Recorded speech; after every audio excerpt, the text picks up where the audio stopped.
Vous qui avez consacré votre vie au combat révisionniste, pensez-vous qu'il progresse aujourd'hui? Alors, c'est très difficile à répondre, pour la bonne et simple raison qu'il faut se méfier des chiffres qui sont donnés, qui en général sont des chiffres alarmistes, présentés par les associations juives, pour justement justifier la répression du révisionnisme. Donc je dirais que, personnellement, je ne le sais pas. Je ne le sais pas, et pour ma part, j'aurais tendance à croire que le révisionnisme ne progresse pas. Mais il faut faire très attention, parce qu'il y a ce que les sociologues appellent la spirale du silence. C'est-à-dire que lorsqu'une idée est taboue, voire est même pourchassée, eh bien, des gens qui partagent cette idée la gardent justement pour eux, ne la partagent pas. C'est-à-dire qu'ils adhèrent à l'idée, mais ils n'en parlent pas. Et vous savez, c'est un peu ce que les historiens ont appelé la France s'est réveillée incrédule. C'est-à-dire que sur la fin de la vie de Voltaire, lorsque Voltaire a fait son dernier voyage à Paris, il y a eu un engouement sur sa venue avait été annoncée, et il y a eu un engouement qui a été très bien décrit par d'Alembert. Et alors qu'on pensait que les écrits des encyclopédistes, etc., étaient restés ultra minoritaires, eh bien, les historiens ont dit la France s'est réveillée incrédule. Elle a eu la surprise de se réveiller incrédule. Eh bien, ça, c'est dû justement à la spirale du silence. C'est que quand des idées sont tabous, voire pourchassées, eh bien, les gens n'en parlent pas. Ils les gardent pour eux. Ça veut dire que des voisins, pratiquement, peuvent adhérer aux mêmes idées, mais sans le dire. Et dans le révisionnisme, moi j'ai remarqué que des gens qui, par exemple, habitaient la même ville, même petite ville, et qui étaient révisionnistes, ne se connaissaient pas. Ça veut dire quoi? Eh bien, ça veut dire tout simplement qu'il est très possible, à l'heure actuelle, qu'il y ait beaucoup plus de gens qu'on ne le pense qui partagent qui adhèrent aux thèses révisionnistes. Mais ces gens n'en parlent pas, ils restent discrets. Donc, extérieurement, on a l'impression que le révisionnisme reste ultra minoritaire. Toutefois, il est très possible que dans les faits, le révisionnisme soit beaucoup plus partagé et que les cris alarmistes des associations juives, notamment, soient justifiées. Oui. Oui, on peut voir cette spirale du silence aujourd'hui à travers la popularité d'un Zemmour qui, pendant plusieurs années, a vu ses idées pourchassées par la doxa, et aujourd'hui, Éric Zemmour rencontre un succès Oui, important en France. voilà, exactement. On s'aperçoit que Éric Zemmour, qu'on l'aime ou qu'on l'aime pas, c'est pas le problème, représente une certaine idée nationale. Hein, il représente une certaine vision de la France. Eh bien, cette vision est partagée, d'après les sondages, mais j'en suis persuadé que c'est vrai, par au moins une personne sur 10. Alors que, dans l'absolu, on pourrait croire que non, ce sont des visions ultra minoritaires. Si vous additionnez Marine Le Pen et Zemmour, quelle que soit la façon dont on les juge, hein, ils peuvent peut-être représenter très mal la droite nationale, très mal l'image nationale. D'accord, mais eh bien, on arrive à peu près 20%, une personne sur 5. Donc, alors que ça paraît être des idées pourchassées, ultra minoritaires, mais pas du tout. Pas du tout. Donc, le révisionnisme, avec l'effet de données, tout ça, on ne sait pas. On ne sait pas où ça en est. Le Premier ministre français, Jean Castex, a récemment déclaré faire la guerre au révisionnisme. Oui, que le combat révisionniste devait être fait sans pitié, ou choses comme ça, et puis que ça avait être une priorité, oui. Oui, oui, oui. Qu'en pensez-vous? Ah bah, justement, là, en effet, ce serait peut-être une preuve de cette spirale du silence. C'est-à-dire qu'il est très possible que au sein des autorités, on sente que le révisionnisme progresse. Et naturellement, lorsque Jean Castex nous dit qu'il va lutter, qu'il va lutter sans merci, qu'il va consacrer toute son énergie à la lutte contre le révisionnisme, il me fait penser à quelqu'un qui dit qu'il va consacrer toute son énergie à lutter contre la marée qui monte. Oui, bon, il peut le dire, mais Jean Castex n'empêchera rien. C'est-à-dire que si le révisionnisme, qui pour moi est l'expression de la vérité, progresse, la vérité qui progresse, c'est comme la mer qui monte. Hein. On ne peut pas l'arrêter. C'est fini d'avance. Hein. Donc, oui, alors les rodomontades de Jean Castex, oui, c'est pas très très important. Au contraire, c'est pratiquement un honneur qu'il nous rend.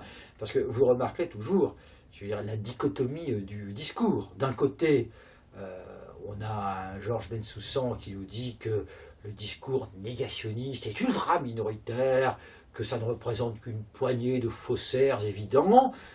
Et puis de l'autre côté, vous avez un Jean Castex, vous avez des autorités qui disent qu'il faut lutter contre le révisionnisme, à tel point que récemment, donc je crois que c'est le 25 janvier, une décision de justice par décision, la justice française a ordonné le blocage du site Blog SC, donc le blog sans concession, le blog qui est le mien, et le blocage de mon site lachoarnac.org.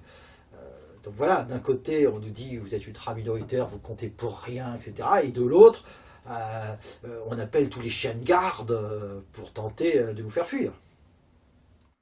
Puisque nous évoquions Éric Zemmour, vous savez que dans quelques mois se tiendront les élections présidentielles françaises. Pouvez-vous nous dire vos pronostics? Alors, sans parler des sondages, d'ailleurs que je consulte à peine, d'où je suis, je prévois qu'Emmanuel Macron sera réélu. Pourquoi?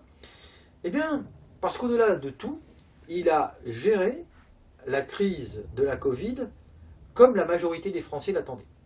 C'est-à-dire qu'il a pris des mesures répressives qui ont diminué les libertés, mais c'est ce que la plupart des Français attendaient.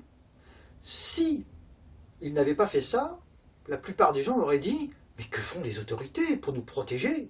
Parce que les gens veulent être protégés. Il est évident qu'à partir du moment où vous avez une certaine vision de l'homme, et que cette vision de l'homme, c'est « je n'ai qu'une vie qui n'a pas de sens », et qui n'est qu'une étincelle dans l'obscurité, comme disait Jean-Jacques Goldman dans sa chanson. Eh bien, à partir du moment où vous prenez la vie comme une étincelle dans l'obscurité, vous avez intérêt à ce que cette étincelle dure le plus longtemps. Donc vous voulez être protégé. Donc à ce moment-là, vous réclamez toujours de l'État de la protection. Que ce soit l'État-providence, et que ce soit donc dans tous les domaines, l'État doit être protecteur. Et c'est le principe d'ailleurs de précaution. On aime la précaution. Je veux agir avant. Et donc, on vote toute une série de normes, et dans la crise de la Covid, c'est exactement ce qui se passe. Les gens sont rassurés. Alors, pas tout le monde, mais je pense que la majorité sont rassurés. Ah, le pass sanitaire, oui. Ah, le pass vaccinal. D'ailleurs, on voit bien, les gens qui n'étaient pas vaccinés, mais vous êtes des dangers. Personne ne disait, oh mon pauvre, vous n'êtes pas vacciné, vous risquez d'attraper la Covid. Non, non, c'était, vous êtes un foyer de potentiel, vous pouvez me contaminer mes enfants, etc. Donc les gens ont peur. À la place d'Emmanuel Macron, j'aurais géré la crise de la Covid pareil. J'aurais édicté des mesures très répressives, sachant que c'est ce que la majorité des gens attendent. D'ailleurs, je vous rappelle, quand il y a eu les manifestations, notamment à l'été 2021, j'ai consacré quelques vidéos à ces manifestations quand même. Moi j'ai suivi le mouvement. Il y a eu l'apogée début août, et après ça a commencé à décroître. Et les gens nous ont dit non, attendez septembre, que les gens reviennent, vous verrez, quand ils seront rentrés de la plage, vous allez voir ce que vous allez voir. Je suis désolé, mais on n'a pas vu grand-chose. Et puis aujourd'hui, le phénomène s'est essoufflé. Et ça, les autorités le savaient. Donc elles ont dit c'est superbe. Pourquoi? Parce qu'on va voter des mesures répressives, tout en disant qu'on a le droit de protester. Que la France vous conserve le droit de protester. Ça a été, je crois, géré d'une main de maître. Parce que nos adversaires, ils sont ce qu'on veut, mais ils ne sont pas bêtes.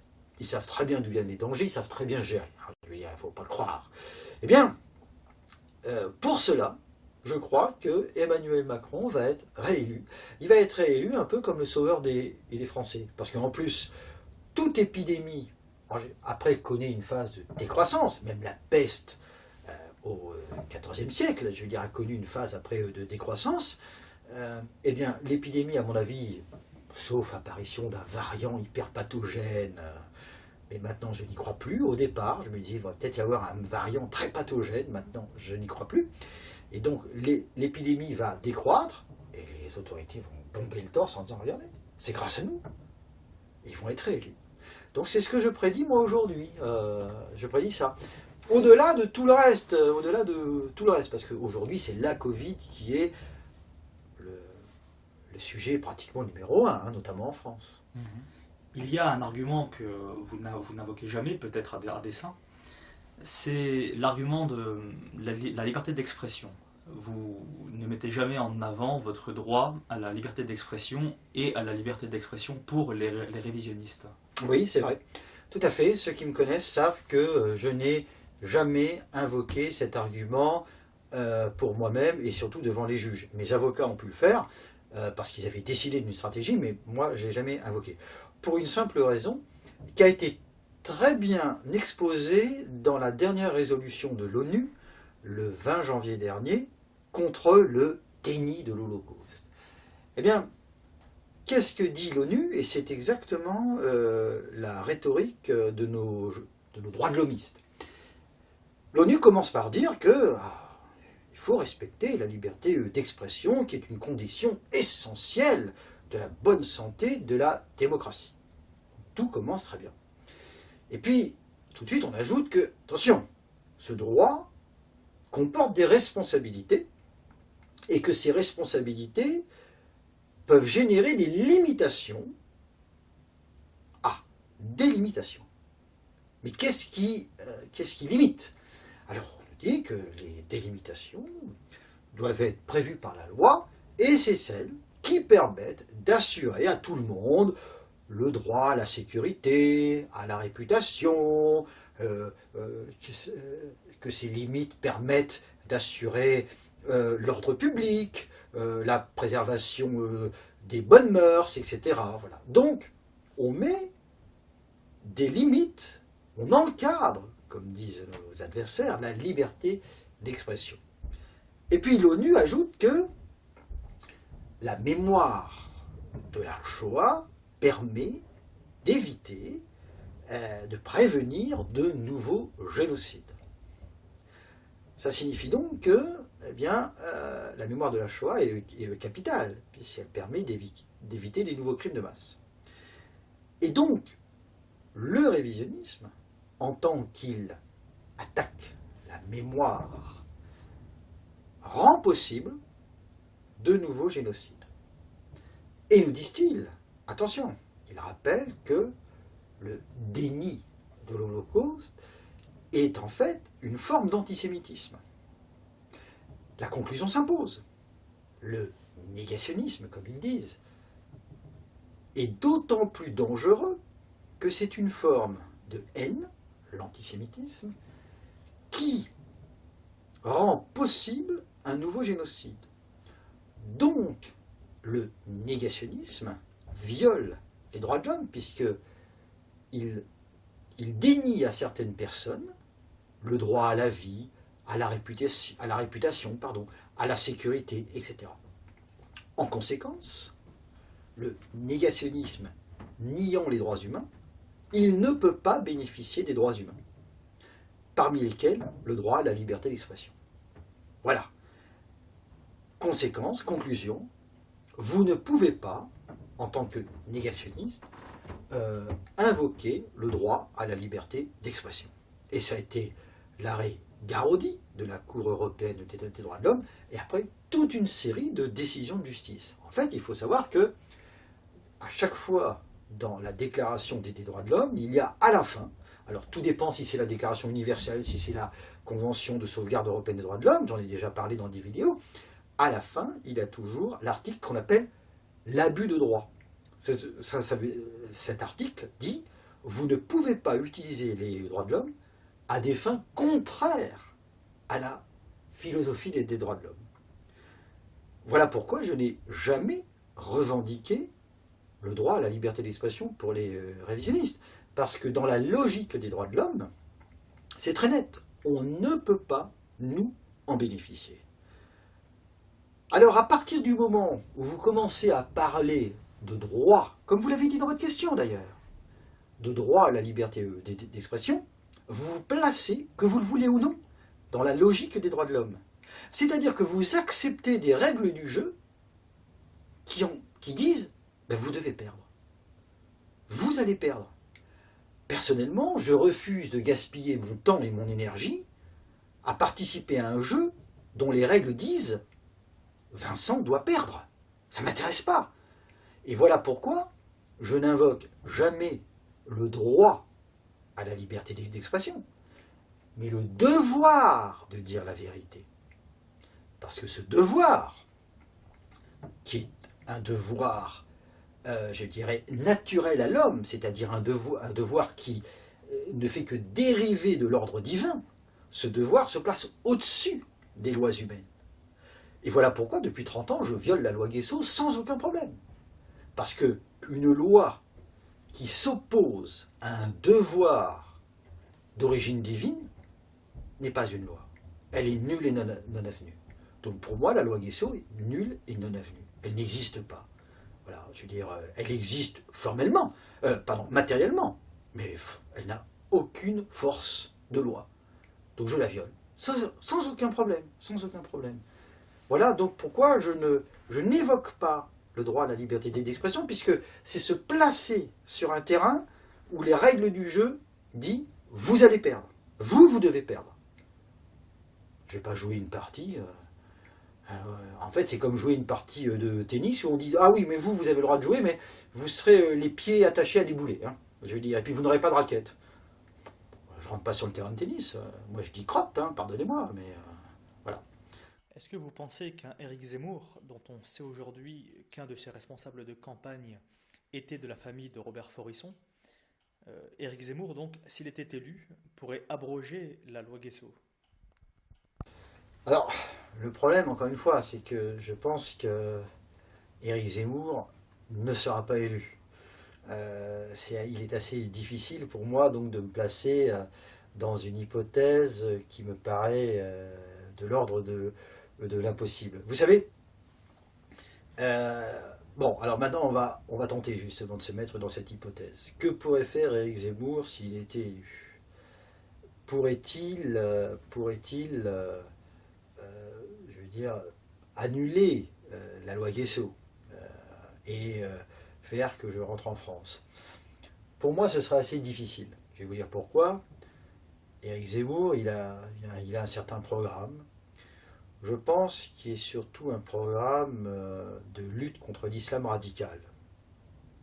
Je me trompe peut-être, mais je pense que c'est ça. Est-ce que je me trompe ou pas? Ça me semble être le cœur de son programme. C'est le cœur de son programme, et d'ailleurs c'est ce qui fait en gros, c'est la crainte de la montée de l'islam, oui. Qui, je pense, est capable de fédérer aujourd'hui de nombreux Français.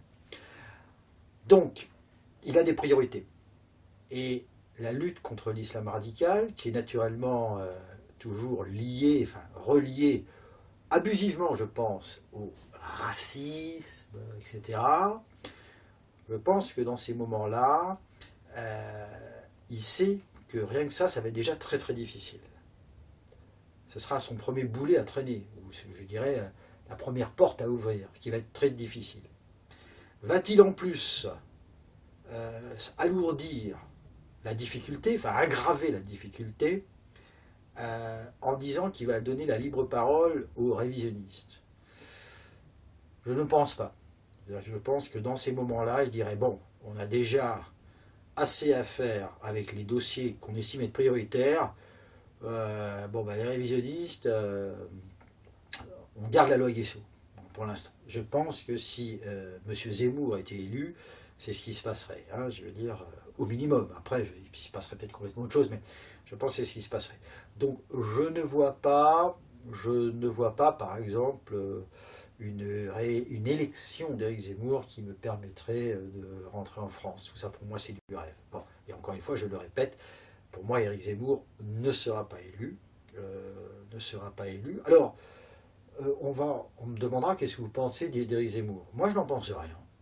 Je dis aux gens, si vous estimez que Éric Zemmour peut être une voie de solution pour résoudre les problèmes de la France, ben, votez Éric Zemmour. Moi, je ne vais pas faire une croisade anti-Zemmour. Je ne vais pas faire une croisade pro-Éric Zemmour, mais je ne vais pas faire une croisade anti-Éric Zemmour. Je veux dire, j'ai aucune autorité pour faire cela.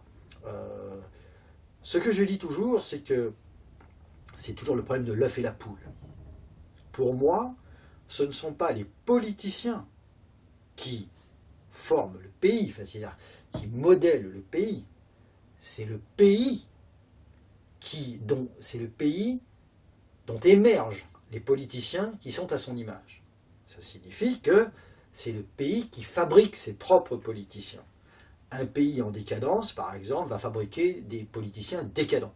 Un pays qui se réveille va fabriquer des politiciens qui se réveillent. Donc, c'est-à-dire que quand un pays est en décadence, n'émergent que des politiciens décadents. Quand un pays est prêt à se réveiller, va émerger un ou plusieurs politiciens qui vont incarner ce réveil. Suivez mon regard dans l'histoire. Hein, je veux dire, je pense que tout le monde pense à la même personne. Donc, ça signifie que ce n'est pas le politicien qui, au départ, est important. C'est l'état d'esprit du pays. Or, je pense que la façon dont les gens ont réagi à l'épidémie de la Covid montre que la France n'est pas encore susceptible de se réveiller. Et comme je le dis, je vais le répéter pour la xème fois, tant que les supermarchés sont achalandés, que les pompes à essence seront pleines et que les portables seront en fonctionnement, aucun espoir de révolution nationale n'est permis. Voilà. Il faut passer par des crises graves pour qu'il puisse y avoir un renouveau. Vous savez, il y avait un sage soufi qui disait « La sage-femme, tant qu'elle voit que la maman n'a pas de douleur, elle sait que la voie n'est pas ouverte pour une nouvelle vie. Pour que la nouvelle vie vienne au monde, il faut que la maman souffre. » Et il disait, tant qu'une société ne souffre pas, il n'y a pas encore de voie pour un renouveau, pour une nouvelle vie. Et je pense qu'aujourd'hui, notre société ne souffre pas encore assez. C'est vrai qu'on se plaint, c'est vrai qu'il y a de plus en plus de plaintes, mais malgré tout, il faut quand même voir une chose, c'est qu'en France, on est un pays où il y a 24 heures sur 24 de l'électricité. Il n'y a pas tant de pays que ça, vous savez. On est un pays où, où je veux dire, vous pouvez aller au supermarché et vous acheter à manger. Si vous n'avez rien à manger le soir, il suffit de pianoter sur votre téléphone et vous serez livré. On a du chauffage. Les pompes à essence sont pleines en permanence, pratiquement, sauf vraiment. Donc, on est encore des enfants très gâtés. Je veux dire, tout va bien. Tout va bien. Au-delà des dysfonctionnements, qui sont vrais, mais ça va bien. Les routes sont encore en bon état. Vous pouvez vous promener en voiture sans être arrêté par des bandits de grand chemin qui vont vous délester, voire pire. Donc, pour l'instant, je ne pense pas qu'il y ait une révolution nationale possible. Mais, comme on a toujours dit, l'histoire est le théâtre de l'imprévu. Hein, en 1927, qui aurait pu prévoir l'état d'Allemagne en 1937 ? Et en 1937, qui aurait pu prévoir l'état d'Allemagne en 1947 ? L'histoire est le théâtre de l'imprévu. Tout peut aller très vite. Tout peut aller très vite. Donc, c'est pour ça que souvent, quand on me dit « vous pensez quoi de ci ou de ça ?» ben, j'en pense rien. J'en pense rien. Non pas que je suis indifférent, mais j'en pense rien parce que ça peut évoluer très très vite. Et voilà pourquoi d'ailleurs, je ne suis jamais désespéré. Jamais. J'ai toujours maintenu le cap. Et d'ailleurs, vous voyez, quand, ça s'est encore vu le 25 octobre dernier, quand ces inspecteurs de police sont arrivés, ma première pensée, ça a été, ne pas tomber entre leurs mains. Vous savez, il y a un proverbe qui dit « tant qu'il y a de la vie, il y a de l'espoir ». Ben, moi, je dis « tant qu'il y a de la liberté, il y a de l'espoir ». Et donc, je m'étais promis, à ma sortie de prison en 2011, de ne plus jamais retomber entre leurs mains.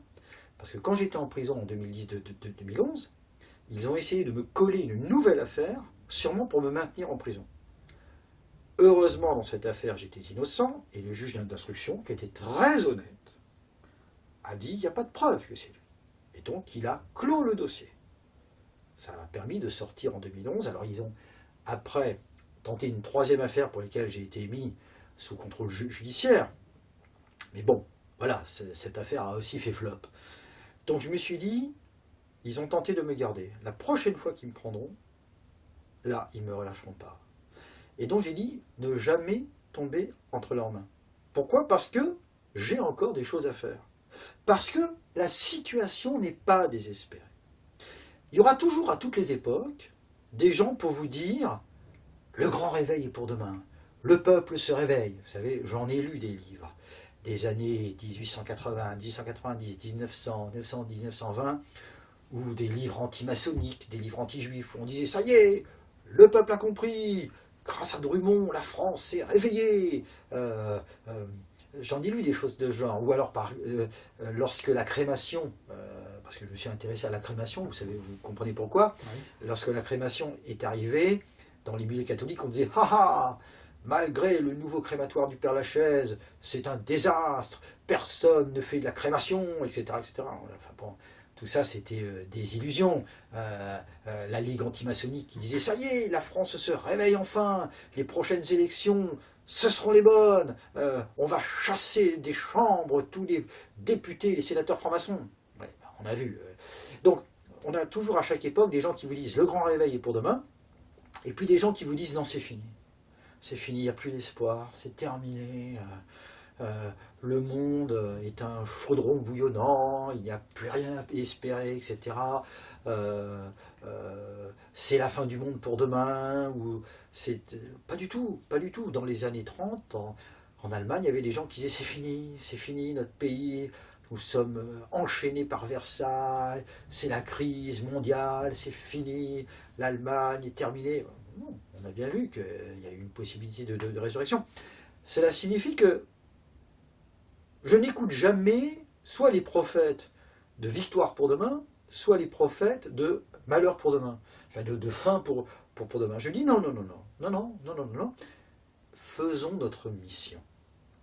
Et pour faire notre mission, il ne faut pas s'occuper des adversaires, il ne faut pas s'occuper de ce qui se passe, il faut faire sa mission. Et faire sa mission, c'est d'abord se bonifier soi-même.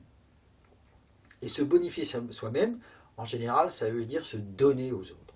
Se donner pour les autres. Et moi, c'est ce que j'ai toujours fait. J'ai toujours dit, voilà, c'est mon grand truc, je dirais, c'est le bien commun en premier. Et une fois que vous êtes pour le bien commun en premier, vous n'êtes plus contre un tel, ou telle faction. Vous êtes pour.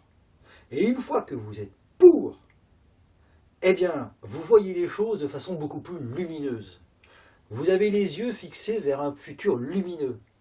Ce n'est pas pour ça que vous dites que ce futur va arriver demain. C'est pas ça. Vous pouvez même vous dire que ce futur n'arrivera pas.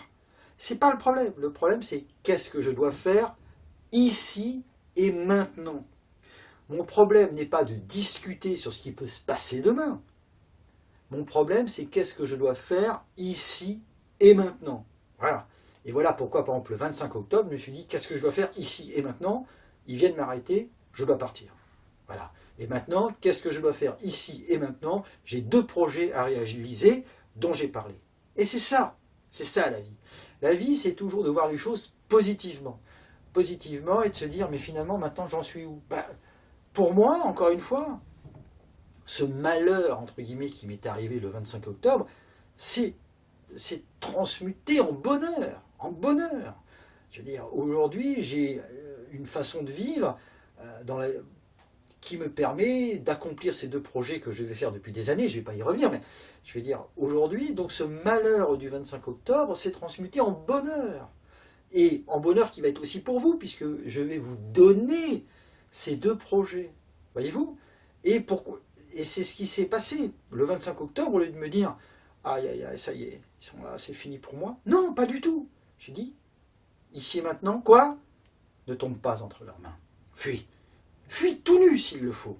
Tant qu'il y a de la liberté, il y a de l'espoir. » Et c'est ça, le mot de la fin, je pense, c'est « Tant qu'il y a de la liberté, il y a de l'espoir. » Et moi, j'aurai toujours cet espoir jusqu'au bout pour vous. Merci beaucoup.